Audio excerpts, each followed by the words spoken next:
Hi guys, எல்லாருக்கும் வணக்கம் and welcome to my channel. This is master asking. So நம்ம channel subscribe பண்ணுங்க, like பண்ணுங்க, ஷேர் வச்சுக்கோங்க. என்ன பார்க்க போகிறோம் அப்படின்னா டிஸ்னி ஹாட்ஸ்டாரில் போன மாதம் ஆகஸ்ட் 15 ரிலீஸ் ஆன மை பர்ஃபெக்ட் ஹஸ்பண்ட்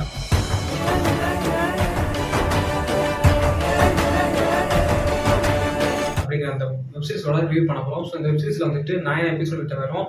அண்ட் வெப்சீரிஸில் Sathyaraj and 2 big heroines and old heroines நடிச்சிருக்காங்க. இந்த வெப்சீரிஸ் என்ன இருக்கு அண்ட் என்ன இல்லை, நீங்கள் இந்த வெப்சீரிஸ் எந்த கணக்கில் பார்க்கலாம் அப்படிங்கிறத நான் ஃபுல் டீட்டெயிலிங்காக ஒரு ஜென்யூனாக ரிவ்யூ பண்ணுறேன். வாங்க நம்ம கொடுக்கலாம்.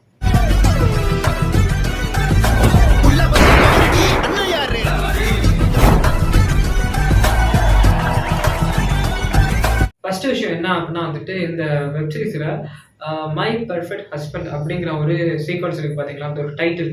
ஸோ இதுக்கு ஏன் அப்படின்னா அந்த வெப்சீரிஸ் ஆரம்பிக்கிற டைமிங்ல இருந்தே நீங்க மட்டும்தான் என் உலகம், நீங்க மட்டும்தான் என் உலகம், நீங்க மட்டும்தான் என் உயிர் அப்படின்னு சொல்ற மாதிரி ஒரு கிரியேஷன் அவரோட வீட்டுல வர வச்சிருப்பாரு. யாரு? நம்மளோட சத்யராஜ் சார் அவரோட வீட்டுல அவரோட ஒய்ஃபு கிட்ட வர வச்சிருப்பாரு. யாரையும் நீங்க ஏறெடுத்து கூட பார்க்காம எனக்கான மனுஷனா நீங்க இருக்கிறதுல தாங்க எனக்கு பெருமை.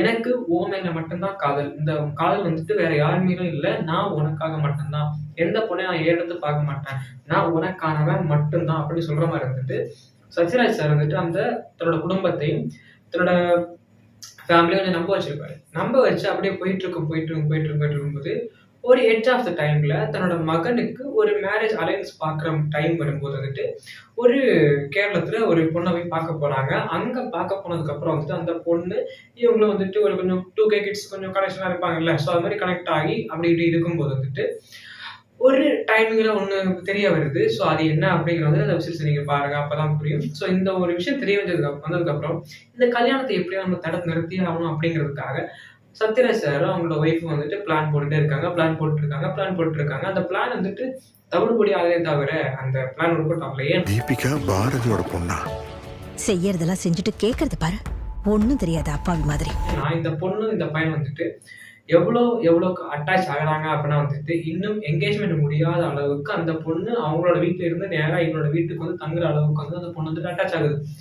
ஆனா இவருக்கு ஒரு விஷயம் நடந்ததுனால இவர் என்ன பண்றாரு அப்படின்னா இதை நிறுத்தி ஆகணும் அப்படிங்கிற முடியவே இருக்காரு. பட் ஆனால் நிறுத்த முடியல. ஸோ ஒரு ஃபன்னியான ஒரு கலாயான ஒரு ஜாலியான ஒரு வெப்சீரிஸ் காமெடி விடுது. அண்ட் அப்படியே போக போக போக போக நிறைய சீக்வன்ஸ் இந்த வெப்சீரிஸ் இருக்குது.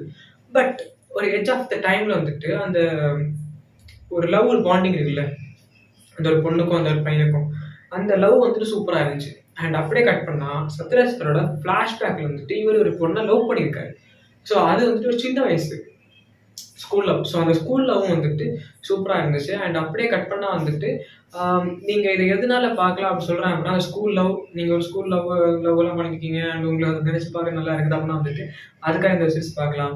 அண்ட் உங்களுக்கு க்யூட்டான இப்போ ஒரு லவ் போயிட்டு இருக்கு அப்படின்னாலும் அந்த ஒரு லவ் எக்ஸ்பீரியன்ஸ் பண்ணுறதுக்காக ஏன் லவ் எக்ஸ்பீரியன்ஸ் பண்ணுவேன்னா அப்படின்னா வெப்சீரிஸ் பார்க்குறதுக்கு ஒரு ஐடியா சொல்கிறேன். ஸோ இதை நீங்கள் எக்ஸ்பீரியன்ஸ் பண்ணி பார்க்கலாம். அண்ட் அதுக்கப்புறம் ஒரு ஏஜ்டு கேட்டகரியில் இவங்களோட லவ் ஒரு இந்த பாப்பாண்டி படத்தில் வரும் தெரியுமா. ஸோ அதே மாதிரி ஒரு கனெக்ஷன் இந்த படத்துல ஒரு கனெக்ஷன் இருக்குது. அந்த கனெக்ஷனை நீங்கள் ஒரு எதிர்பார்த்து பார்க்கறதுக்கும் இந்த படத்தை நீங்கள் எக்ஸ்பீரியன்ஸ் பண்ணி அந்த வெப்சீரிஸை நீங்கள் எக்ஸ்பீரியன்ஸ் பண்ணி பார்க்கலாம். பூமியில அவ பாதத்தை வைக்கல கேட்கிற அந்த கொலுசு சத்தம் இருக்கு. பாரதி. அண்ட் ஒரு சின்ன விஷயம் என்ன அப்படின்னா இவர் இந்த மாதிரி ஒரு நல்ல ஒரு ஆண்மகன். நான் இந்த மாதிரி பொண்ணை லவ் பண்ண கிடையாது, எனக்கு ஒரே ஒரு லவ் தான் இருந்துச்சு. அந்த ஒரு பொண்ணை மட்டும் தான் கட்டி பிடிச்சிருக்கேன், மொத்தம் கொடுத்துருக்கேன் இப்படிலாம் சொல்லிட்டு இருக்கிற ஒருத்தர் கடைசியில பார்த்தா தன் போன்ல இருக்கிற எல்லாமே பொண்ணுங்க பொண்ணுங்க பொண்ணுங்க பொண்ணுங்க பொண்ணுங்க. அது கிளைமேக்ஸ்ல சொல்லுவாங்க. நான் ஏன் இதெல்லாம் இப்போ சொல்றேன் அப்படின்னா ஆகஸ்ட் 15 ரிலீஸ் ஆயிடுச்சு. இப்போ ரொம்ப நாள் ஆனதுனால ஃபுல்லா எக்ஸ்பிளைன் சொல்றேன். நான் இப்படி சொல்ல மாட்டேன். அப்படி இந்த ஒரு வெப்சீரிஸ் ஏகப்பட்ட விஷயங்கள் உள்ள புகுத்தி சூப்பரா காமிச்சிருக்காங்க. சில இடத்துல ஃபர்ஸ்ட் இன்ட்ரோடக்ஷன் ஷாட்ல இருந்து ஒரு செகண்ட் எபிசோட்ல லேயிங்கா இருக்கும். அண்ட் என்ன அப்படின்னா தண்ணியே பார்த்தது இல்லாத மாதிரி சில விஷயங்கள் எல்லாம் காமிப்பாங்க. என்னன்னா நம்ம இந்த இடத்துல தான் வீடு வாங்கணும், நம்ம இந்த இடம் பார்த்தே கிடையாது, நம்ம இடத்துல இருந்ததே கிடையாது, வா அப்படிங்கிற மாதிரிலாம் ஒரு சின்ன சின்ன இதெல்லாம் பார்க்கும்போது ஓவர் கிரிஞ்சு பண்ற மாதிரி இருக்கும். மற்றபடி இந்த வெப்சீரிஸ் நான் பார்க்கும்போது ரொம்ப பிடிச்சிருந்துச்சு. இந்த ஒரு சீனுக்கு அவனை பிடிக்கல அப்படின்னா அப்படி கிடையாது. சில சீன்ஸ் பார்க்கும்போது வந்துட்டு என்னடா பண்றீங்க, ஓவர் கிரிஞ்சா இருக்கேடா அப்படி மாதிரி உங்களுக்கு தோணும். ஸோ அதுக்காக சொன்னேன், மற்றபடி வேற எந்த ரீசன் கிடையாதுங்க. அவர் ரொம்ப நல்ல மனுஷன்னு நினைச்சா எல்லா ஆம்பளைங்களும் கள்ள ஆம்பளைங்க தான். வந்துட்டு போற கன்னடா பார்த்துட்டே இருக்கும்போது வந்துட்டு சத்யராஜ் பண்ற சில சில சில்மிஷமான ஒரு காமெடி சென்ஸ்லாம் வந்து நீங்க ஹியூமர்ஸை நீங்க வந்து ஃபீல் பண்ண வாய்ப்பு இருக்குது. அதை நீங்க ஃபீல் பண்ணலாம். ஸோ இந்த வெப் சீரிஸ் வந்துட்டு ஒரு 5 out of 3.5 தான் நான் கொடுப்பேன். ஸோ உங்களுக்கு என்ன நம்பர் தோணுது அப்படிங்கிறத நீங்க இந்த வெப் சீரிஸை பார்த்து என்னோட கமெண்ட்ஸை சொல்லுங்க. மை பர்ஃபெக்ட் ஹஸ்பண்ட் இந்த வெப் சீரிஸ் வந்துட்டு கண்டிப்பா நீங்க வாட்ச் பண்ணி உங்களோட கருத்தை என்னோட கமெண்ட்ஸ்ல சொல்லுங்க. பாய்.